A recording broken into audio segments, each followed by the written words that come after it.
இது டெல்டா பகுதி, சோழ மண்டலம். இந்த சோழ மண்டலத்திலே அதிகம் இருப்பவர்கள் விவசாயிகள் தான். இந்த விவசாயிகளிடம் பல கேள்விகளை நான் கேட்க வேண்டும். இன்னைக்கு விவசாயத்திற்கும் விவசாயிகளுக்கும் தமிழ்நாட்டிலே ஒரே ஒரு தலைவர், பாதுகாவலர் யாரு? நம்முடைய மருத்துவர் ஐயா அவர்கள் தான். ஐயா ஒரு அடிப்படை விவசாயி. விவசாயிகளுக்கு எந்த பிரச்சனை இருந்தாலும் உடனடியாக ஐயா அவர்கள் போராட்டம், அறிக்கைகள் விட்டு எத்தனையோ பிரச்சனைகளை தீர்த்திருக்கின்றார் ஐயா அவர்கள். ஆனால் இங்க இருக்கின்ற விவசாயிகள் ஏன் எங்களுக்கு வாக்களிக்க மறுக்கிறீர்கள்? நான் கேட்கிற கேள்வி நியாயமான கேள்வி தானே. விவசாயிகளுக்கு, இங்க இருக்கிற டெல்டா விவசாயிகளுக்கு உங்களுக்கு பாதுகாவலர் யாரு? எங்களுடைய மருத்துவர் ஐயா அவர்கள் தான். உங்களுக்கு எந்த பிரச்சனை இருந்தாலும் சரி, அது மீத்தேன் பிரச்சனையா, ஹைட்ரோ கார்பன் பிரச்சனையா, ஓஎன்ஜிசி பிரச்சனையா, கதிராமங்கலமா, இப்படி எல்லாம் பிரச்சனை எல்லாத்தையும் அங்கே ஐயா அவர்கள் தான் உங்களுக்கு ஒரு போராளியாக வந்து உங்களுக்கு பல பாதுகாப்புகளை வழங்கி கொண்டிருக்கின்றார்கள்.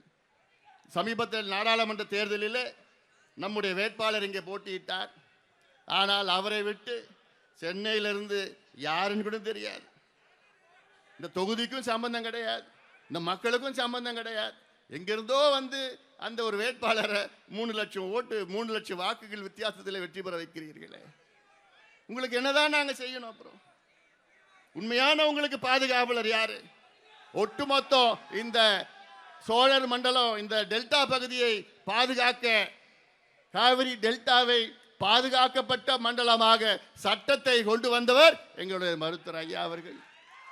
அந்த சட்டம் மட்டும் இல்லைன்னா இன்னைக்கு இந்த காவிரி டெல்டாவை அழிச்சிட்டு இருப்பாங்க. இந்த காவிரி டெல்டாவில் பெட்ரோ கெமிக்கல் மண்டலம் கிட்டத்தட்ட 45 கிராமங்கள்.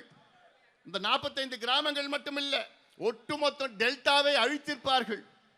அப்படி அவ்வளோ பெரிய திட்டத்தை கொண்டு வந்து அதில் முதலாக போராட்டத்தை அறிவித்தவர் நம்முடைய மருத்துவர் ஐயா. அறிவித்து பல கட்ட போராட்டங்களை நடத்தி இன்று அந்த திட்டத்தையே அரசாங்கம் ரத்து செய்திருக்கிறது.